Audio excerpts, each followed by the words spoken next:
ঈশ্বরদীতে BNP নেতা জাকারিয়া পিন্টুর উদ্যোগে জুলাই আন্দোলনে অংশ নেওয়া শিক্ষার্থীদের সংবর্ধনা দেওয়া হয়েছে। বৃহস্পতিবার বিকালে ঈশ্বরদী সরকারি model Sara Marwari school and college মাঠে আয়োজিত অনুষ্ঠানে শিক্ষার্থী সহ কয়েকশো জনের হাতে সম্মাননা ক্রেস্ট তুলে দেওয়া হয়।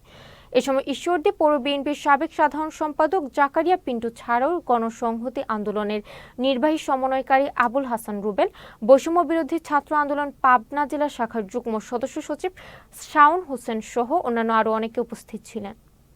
আজকে এই আন্দোলনের যদি পরিবর্তন না আসতো, এই মাফিয়া সরকার বিদায় না নিত, হয়তো এই পৃথিবীর এই বাইরের আলো আর চোখে দেখতাম কিনা, জীবিত থাকতাম কিনা সন্দেহ ছিল। তাই যে কারণে আমি আমার ব্যক্তিগতভাবে আমি যারা সহযোগিতা ছিল তাদের সঙ্গে আলাপ করছি যে আমাদের এই বীর, এই জুলাই আগস্টের এই বীরদেরকে, এটা আমার ব্যক্তিগত দায়বদ্ধতা এবং কর্তব্য থেকে মনে করছে ওদেরকে একটা স্বীকৃতি দেওয়া উচিত।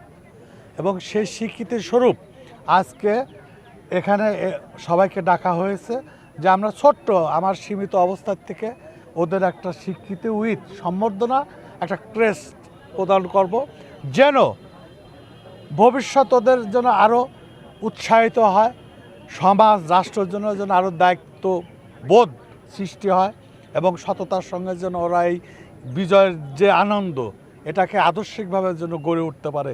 এই জন্য কিন্তু মূলত আমার এই থিমটা।